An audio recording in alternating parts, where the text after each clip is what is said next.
name's Jordan Emmett. I'm a broker with Tarantino Properties in Houston, Texas. I've known Alan for about 2 years. My name is Scott Gray, and I'm a commercial real estate broker here in Houston, Texas. My name is Nick Fox. I'm a banker and a lender in the Houston area, and I've known Alan Schnur for about a couple of years. What I like about Alan is that, I consider him to be kind of the ideal client. He owns over 100 single-family homes, 6 apartment complexes that consist of over 500 units. We've lent some money to him on a couple projects, 2 apartment complexes. In every instance I have dealt with him, he's always been the utmost professional. He's very passionate about what he does. We've had the opportunity to work on a few deals together, and he's done exactly what he said and closed on time. He's very good at what he does. He's very active and involved in all of his projects. And has always assisted in every way possible to get the deal closed in a timely manner. Accumulated several turnaround apartment projects, and I've always been very impressed with his work and find that everything he does seems to turn out quite well. So there was this time in my life where I needed to make a choice. Did I want to have a business in an office, or did I just want to rent an apartment and perhaps go find a job? And I decided to go with the business. So I took an office down in the financial district in New York City on John Street, and I ended up living in that office. I lived in that office for over a year, and let me tell you, it wasn't really easy for me, but these were just some of the choices I had to make in my life to build a business. And I could just remember that there were times when I used to have to sneak in there late at night and make sure I wasn't seen, because you weren't allowed to be sleeping on the job per se.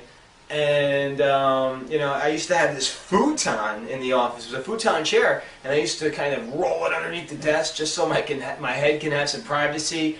Or I can remember getting up there, and one wall of this office was like 9-foot windows, and I used to tape sheets up there just to keep the light out. I sought out the person who owned that building, and let me tell you something. First of all, it was very difficult finding this person. I learned that he didn't even live in the United States. And he happened to have been in town when I found him, and we sat down, and he just explained to me the wonderful world of owning real estate and cash flow and passive income and massive income. I mean, this gentleman, I was writing checks to him every month. I was just amazed. He wasn't there. He wasn't the one running the building.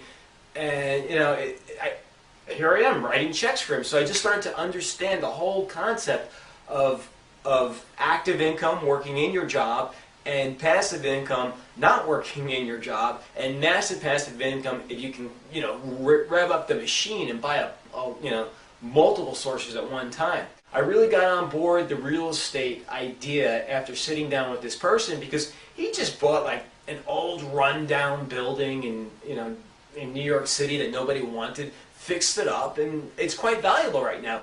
Now let's get to the question that just about everyone is going nuts about in the comments. It says, Alan, how can I get funding or financing or partners for these deals, particularly if I don't have a track record like you? Well, first of all, let me tell you something. I didn't have a track record when I started either. I had a negative net worth, and I was living in my office. So, okay. Let's take funding first. Let me give you 5 ideas where to find the funding for your apartment buildings. Local bank. Go to your local bank. Yeah, it is hard with the big banks right now. They're putting in all the fires they started. Personally, I think you should transfer your money from the big banks, put them in the local banks, develop a local bank relationship if at all possible. The second funding source that is fantastic right now is life insurance companies, right? I mean, we're in a 0 to 1% world right now. They need to return 5 to 10% to their policyholders. They are lending on apartment buildings. I just did 2 deals with one life insurance. Third way for finding sources, a line of credit. What do you have? What kind of collateral do you have? Can you get a line of credit on your house? Can you get a line of credit on single-family rental properties that you have? I did that. Can you refinance your home, or can you pull out a line of credit? A home equity line of credit on your house. So go after line of credit. The fourth way of finding funding would be commercial mortgage brokers. If you don't want to do all this legwork by yourself, hire a commercial mortgage broker. This is how they get paid. They have great resources, really deep pockets. They know who's lending.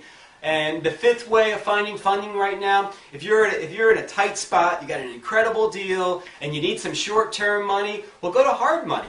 Hard money can be expensive, but work that into the price. I mean, it might be worth it, right? You're not going to give up $1 million equity play because you don't want to spend a few extra $1,000s borrowing money from a hard money lender. So those are 5 great sources for funding your apartment building.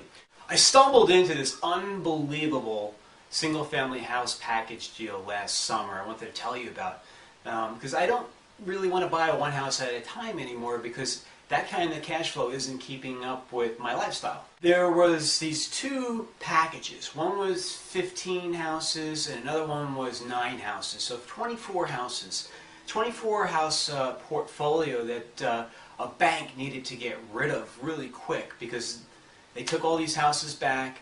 They had some notes, they had some foreclosures on them, and they just wanted to get them off their books. It was a mess for them. They were definitely not in the business of managing all these houses. So, fantastic story. Let me show you this picture. These are the houses that I ended up buying. These houses, I mean, unbelievable situation because they're all next to, they're all next to the houses that I already own. So all I had to do is just kind of squeeze them into my business model. But what makes this story so exciting is it was a summer deal, and for the summer I go to Tokyo for 2 months, and I put my son in school there. I started this deal, but I didn't get to finish it. It took like 2 or 3 months to close. Not a lot of time and effort on my part, but the bank had to, cross their T's and dot their I's.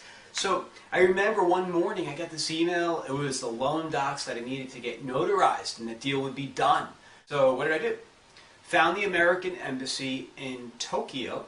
They notarized my documents and I was done. Let me show you the numbers on the deal I did. So it was a 24 single family house package, and average price I paid around $32,000 a house. That's $768,000. Well, folks, I value these houses for around $75,000 a pop each. That's really not much. Over $1 million equity play for me, and it fit perfectly into my business model. They cash flow around $4,000 a month, $48,000 a year. I mean, when you can do deals like this, capture all that equity, and by the way, we'll talk about this more in one of my other videos. The money I put down on this deal was so little. After that deal, this is what my single family house portfolio looks like. I mean, isn't that awesome? Over 100 houses.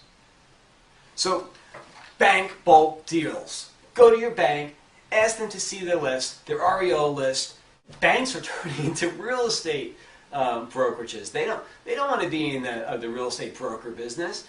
Go into your bank, don't be shy, ask them what they have, and will they give you a package deal? I mean, buying volume, right? I mean, it's like going to Sam's or Costco. Go to your bank. It's happening right now. Freddie Mac is getting ready to sell a bunch of houses out there to the public, so talk to a real estate broker. I just filled out paperwork the other day to apply for buying bulk houses. I applied for 500 houses. I don't know how many I'm going to get, but I told them I'd buy 500. I mean, we all know they have a lot. So check Freddie Mac, check your banks, talk to your real estate broker, and get the paperwork for Freddie Mac. Get going now. These are like once-in-a-lifetime opportunities. This opportunity came around the 80s with the RTC, Resolution Trust, when there was too much real estate. Let's say that the banks took back too much real estate, they needed to get rid of it. It's all happening right now. You can buy these properties pennies on the dollar, or 30, 40, 50 cents on the dollar. Cash flow. We're in for the massive passive cash flow. Maybe not one house at a time anymore. It's hard to get ahead, but 5, 10, 15, 25 houses at a time. Sure, why not? I'll do that all day long. Don't you think it's time you really start cash flowing your dreams and realizing the things that you want? I mean, if you don't do this now, in this economy that we have, when are you ever going to do this? I don't want you to buy up here when prices are down here right now. Join me. Join me for my webinar that's coming up. It will go more into depth. I really appreciate the time you spent on the last 3 videos. I want you guys to become my partners. I want you to be in deals with me. I want to look at your deals, and I really look forward to getting to know you folks. So I'll see you on the webinar. I look forward to seeing you on it.